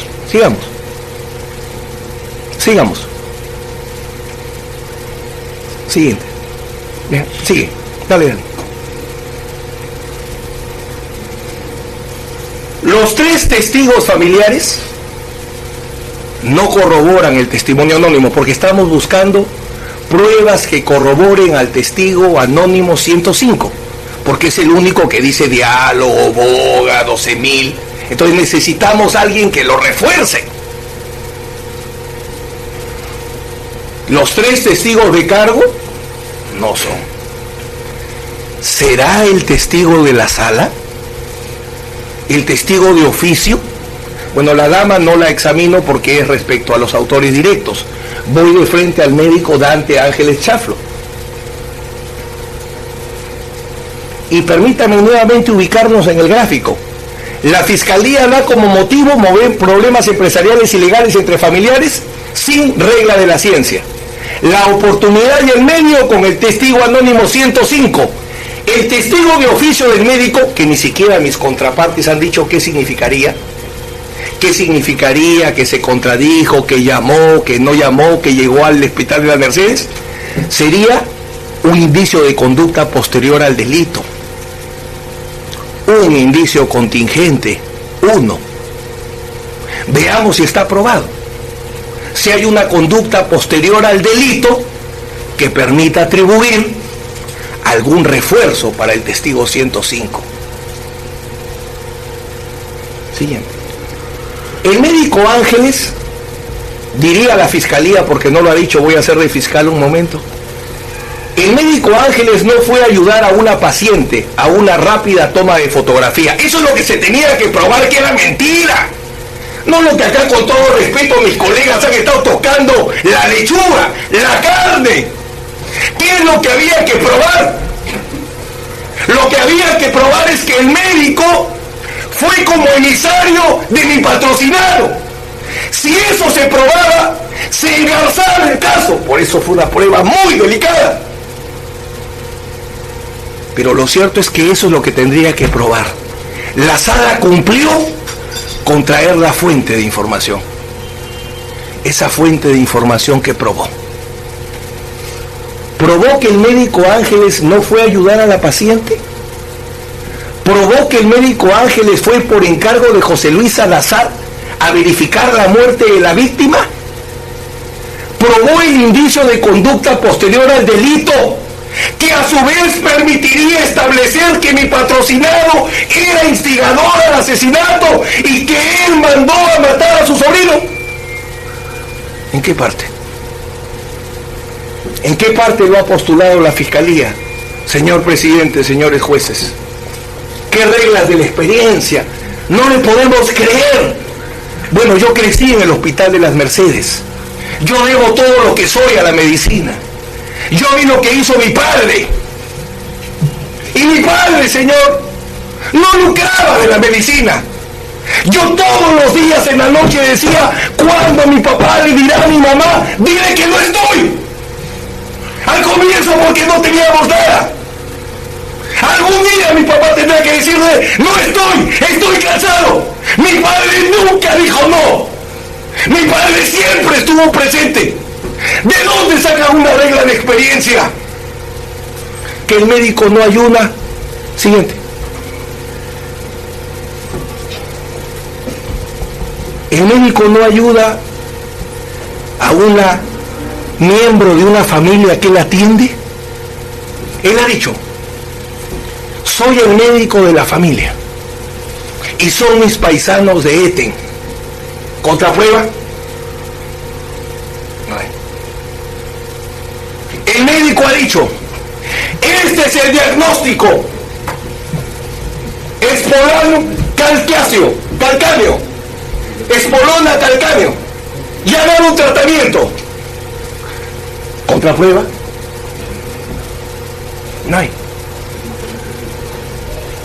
El médico ha dicho que el diagnóstico establecía la necesidad de una radiografía inmediata para descartar o no el diagnóstico. ¿Contraprueba? Llamada para reclamar. ¿Por qué se llama para reclamar? Por una regla de experiencia. Si un amigo de promoción me insulta o gravemente, no le digo a otro amigo de promoción, mira lo que nos hace este. ¿No es regla de la experiencia? Si era amigo de la familia Salazar, con José Adán se trataban de compadres. Atendía a la madre de mi patrocinado y del padre del agraviado. ¿No podía llamar? En contra de eso, una contradicción. Usted dijo que llamó en el día y ahora dice que llamó, o dijo usted en la policía que llamó al día siguiente. ¿Eso determina que no se atendió a la paciente? ¿Eso determina que mi patrocinado lo envió? No, señor presidente, señores jueces. Conclusión de la falta de valor probatorio del testigo clave 105. El testimonio o el testigo anónimo 105 no puede generar certeza porque no tiene prueba que lo corrobore. Adicionalmente, el testimonio anónimo hasta el día de hoy no ha sido justificado porque no lo justifica un auto. ¿Dónde estaba el grave riesgo? ¿Dónde estaba el grave riesgo contra su vida, contra su salud, que impedía que venga con nombre y apellido y poniendo la cara a declarar?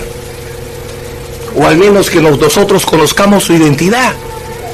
Testigo anónimo para que la Fiscalía haga su investigación preparatoria. Testigo anónimo para que acuse.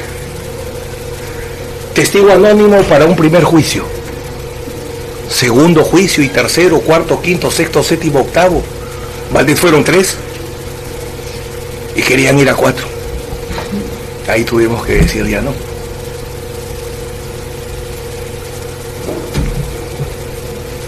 No hemos podido tachar no hemos podido contraprobar contra el testigo anónimo porque no lo conocemos. Incluso recordarán ustedes que se acogía a su derecho al silencio cuando le quería preguntar cuál es tu trato, porque si tú eres delincuente tendrías que haberte cogido a colaboración eficaz. Nosotros tendríamos derecho a saber si hay una promesa de por medio. ¿La Fiscalía no lo prepara? Una serie de elementos que no podemos saber. Él era el que acompañaba en todos los casos porque mi experiencia me dice que es un delincuente.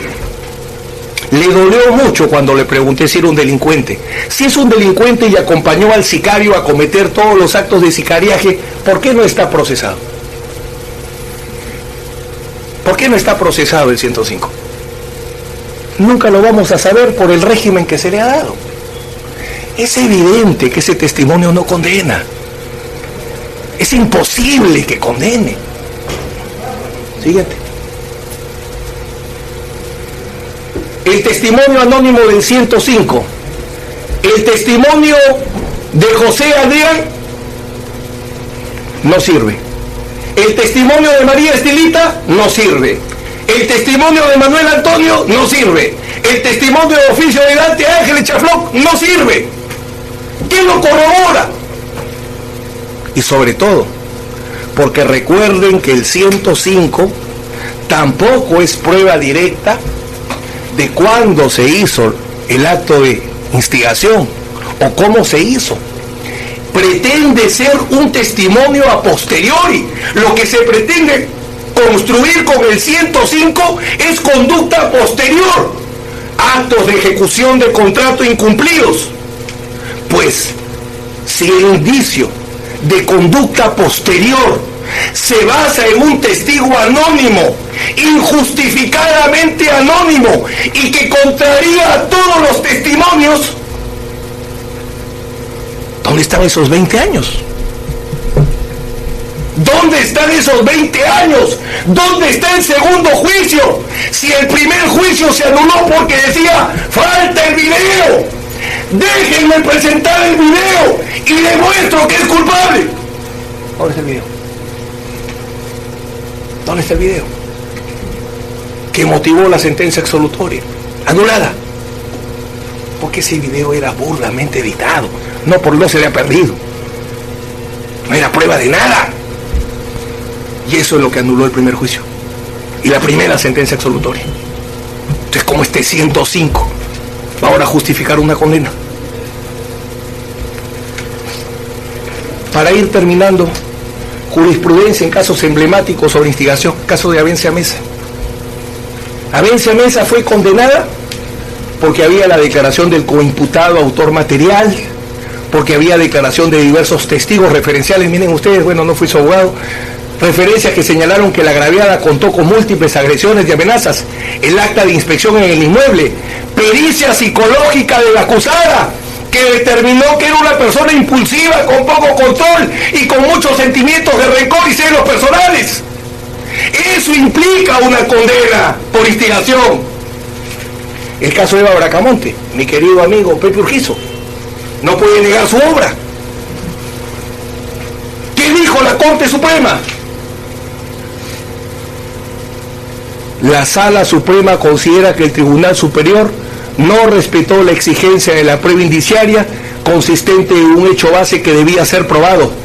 La Sala Permanente determina que existe un vicio insubsanable, en tanto la Sala Superior determinó la responsabilidad de la acusada a partir de dos hechos bases que no fueron corroborados.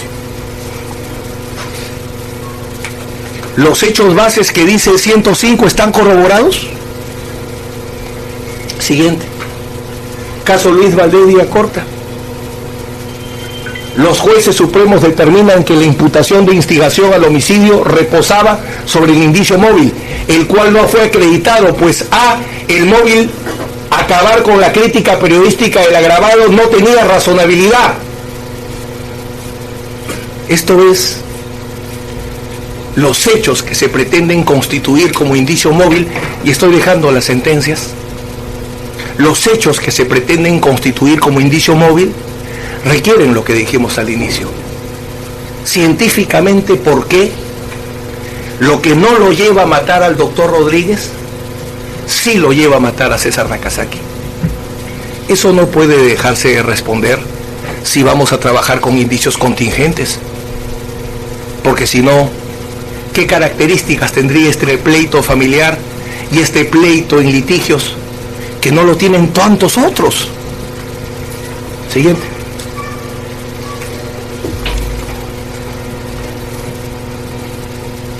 Cabe apuntar que cuando se hace referencia a un indicio, se trata de un dato real, cierto, concreto, probado, inequívocamente e indivisiblemente. Estas características no se reúnen por los impugnantes, por lo que los impugnantes rotulan indicios. Serían en todo caso meras conjeturas, sospechas.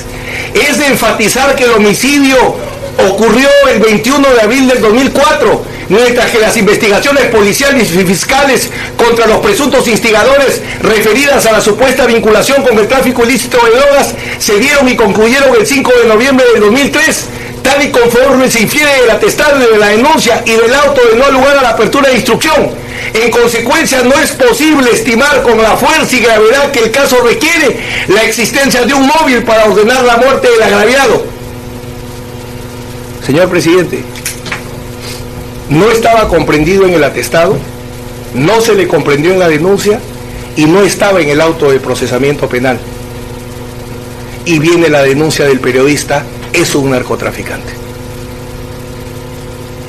Acá los casos están archivados. Y la apreciación de lo que significaban, por eso es irrelevante la fecha, la hace un abogado.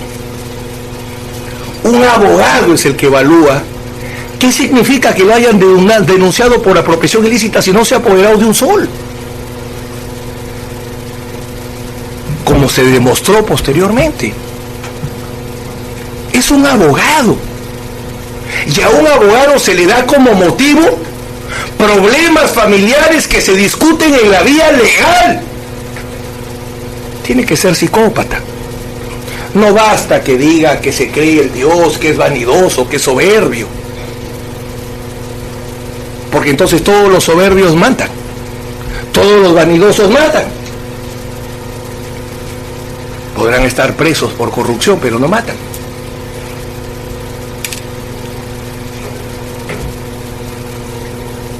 Finalmente, nuestra posición, bueno, aunque ya es evidente respecto a la pretensión civil, y es bien corta. La parte demandante no ha probado que mi patrocinado haya realizado daño civil indemnizable, ni como autor ni como instigador, porque ojo, también la instigación está prevista para la responsabilidad civil extracontractual. Si no ha probado que mi patrocinado sea autor o instigador de un daño civil indemnizable, la demanda de reparación civil debe ser declarada infundada. Señor presidente, señores jueces, termino como comencé. Hay un asesinato, sí. Hay un profundo dolor, por cierto. Pero el problema es que junto al delito hay que probar al autor y hay que probar al instigador. No basta el delito. Hay que acreditar al interviniente. No es el caso que yo examine si los autores materiales, ya lo va a hacer mi colega el señor Rodríguez con la calidad y el ímpetu que lo caracteriza en su lucha, lo cual lo felicito también pese a su juventud. Acá lo que hay que probar en el grado de certeza es si mi patrocinado, el abogado José Luis Salazar Mejía, por problemas empresariales, legales, contrató a 2 sicarios para matar a su sobrino. El móvil no ha sido probado como ofreció la fiscalía y el testigo anónimo no tiene ninguna prueba que lo corrobore. Por eso es que en justicia lo que corresponde es no seguir alargando una cadena de dolor. Ya suficiente dolor tiene esta familia, Salazar Mejía, para que siga acrecentándose ese dolor con condenas de inocentes. Por eso es que solicito que mi defendido sea absuelto de la acusación. Gracias.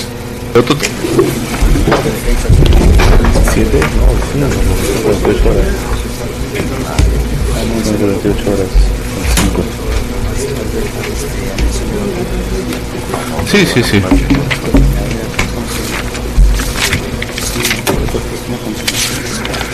alegatos nada más. A las 4 son para alegatos, recuerda ese caso que está posible. ¿Sí? 5 y 20. 5 y 20. Ok. Se da constancia que no es posible que ejerciten la autodefensa los acusados por no haberse encontrado presentes y no haber sido representados por sus abogados. En ese sentido vamos a tener por concluido el juzgamiento y vamos a comunicar que nuestra decisión será expresada el día 13 de julio del presente año a horas 5:15 de la tarde en esta sala de audiencia. ¿Podría repetir la hora, doctor? 5:15. 13 de julio, 5:15.